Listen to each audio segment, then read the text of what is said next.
নমস্কার বন্ধুরা, কেমন আছেন আপনারা? আশা করি আপনারা সবাই ভালো আছেন। আমিও ভালো আছি। আপনাদের আজকে আমি দেখাবো সিমুই দিয়ে আম দিয়ে পায়েস করা। আপনারা সচরাচর করে থাকেন, সিমুই দিয়েই দুধ দিয়ে পায়েস করে থাকেন। এটা আমি আম দিয়ে করে দেখাবো। আমের সিজনে আম দিয়ে পায়েস খাবো না, এটা কি কখনো হয়? আমি খাবো আর আপনাদের সঙ্গে শেয়ার করব, সেটাই ভালো। কিছুটা আমি সিমুই নিয়ে নিয়েছি, দেখতেই পাচ্ছেন।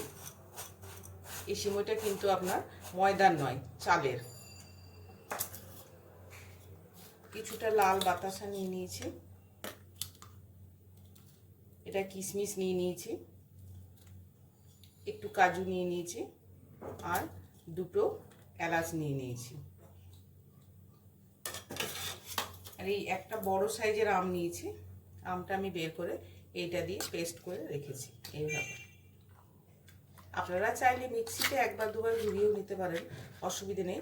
তাতে ওটা একটু পুরো জল জল মতো হয়ে যাবে, সেজন্য আমি এটাকে দিয়ে করে নিয়েছি এইভাবে। দুধ নিয়েছি, দুধটা আগে থেকে ফুটিয়ে ঘন করে রেখেছি। দুধটা যখন ফোটাবেন তখন দুধের সঙ্গে দুটো এলাচ দিয়ে দিয়েছি। এখানে আপনার 2 লিটার দুধ আছে, ওটাকে ফুটিয়ে আমি 1 লিটার করেছি। ফুল ক্রিম দুধ চাই। ফুল ক্রিম দুধে পায়েস করলে পায়েসের টেস্টটা ভালো হয়। আর একটু ঘি লাগবে। চলুন শুরু করা যাক। প্রথমে কড়ার মধ্যে ঘিটা দিয়ে দিলাম।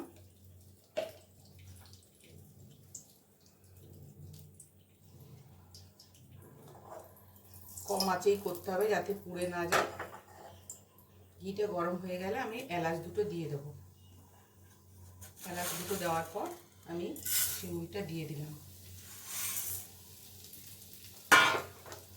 সিমুইটা দিয়ে একটু ভালো করে নাড়তে হবে, একটু ভালো করে ভাজতে হবে সিমুইটা।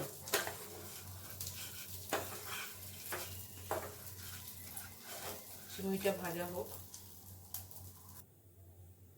হ্যাঁ, আপনাদের একটা কথা বলে রাখি, এই যে আমটা আমি পেস্ট করেছি না, এই যে আম পেস্ট করার পর আমটা কিছুটা ঠান্ডা দুধ মিশিয়ে দিতে হবে।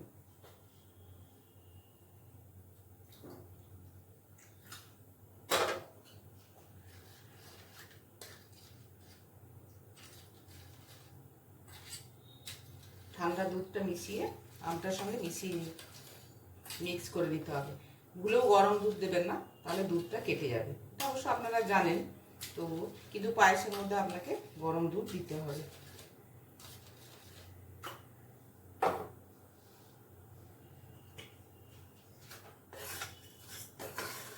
দেখুন সিমুইটা লাল লাল করে ভাজা হয়ে গেছে, ভালো করে ভাজতে হবে।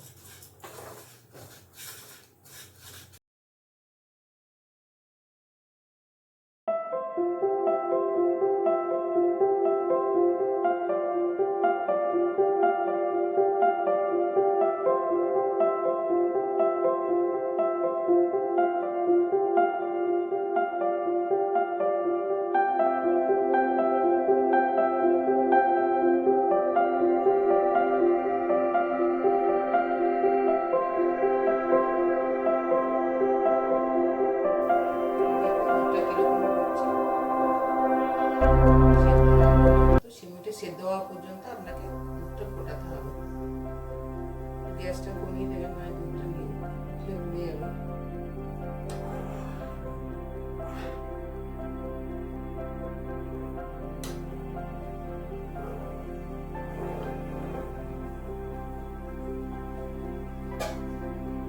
বাতাসাটা এখন দেবো না, পরে। অনেকে পায়েসের মধ্যে চিনি ব্যবহার করেন, আমার মনে হয় বাতাসাই ব্যবহার করা ভালো। লাল বাতাসা, অপশনাল সাদা বাতাসাও দিতে পারেন, অসুবিধা নেই। চিনি দিলে হয়তো পায়েসটা যখন ঠান্ডা হয়ে যাবে তখন আপনার একটু সাইড থেকে জল জল মতো বেরিয়ে আসে, কিন্তু বাতাসা দিলে সেটা আপনার হয় না। আপনারা একবার করে দেখতেই পারেন। এটা ঈদ, রোজা যারা করেন তারাও এটা বানিয়ে খেতে পারেন।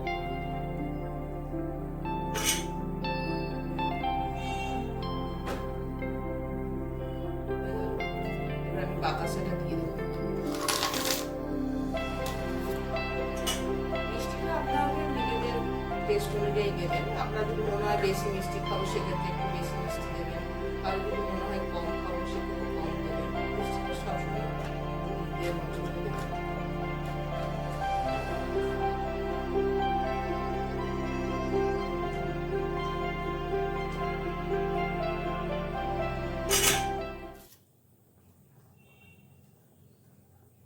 এটা একটু ফুটবে, বাতাসাটা গলা পর্যন্ত এটাকে ফোটাতে হবে। দেখছেন কালারটা কি সুন্দর এসছে, একটু আপনাদের দেখিয়ে দিই।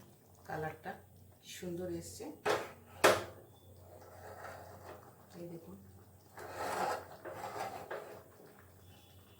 ভুলেও আপনারা এর মধ্যে কোনো কেশর দেবেন না, কেন এর মধ্যে আমের যেহেতু ফ্লেভারটা থাকবে সেই জন্য কেশর দেওয়া যাবে না। এটা আমার অলমোস্ট হয়ে গেছে। আমি এখন গ্যাসটা অফ করে এটা ঠান্ডা করতে দেবো। ফিরে আসছি একটু পরে।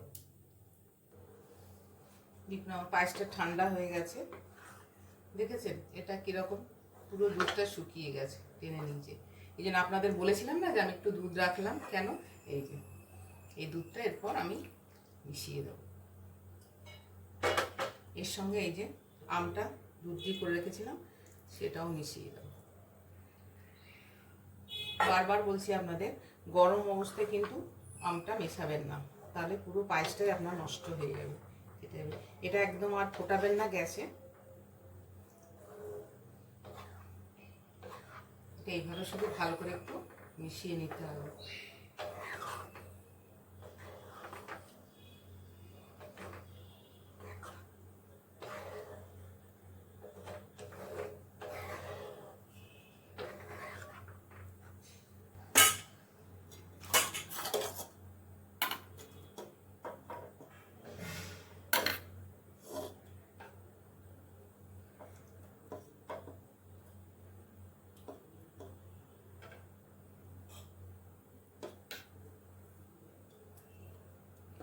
আমার পায়েস রেডি, সিমুই দিয়ে আম দিয়ে পায়েস।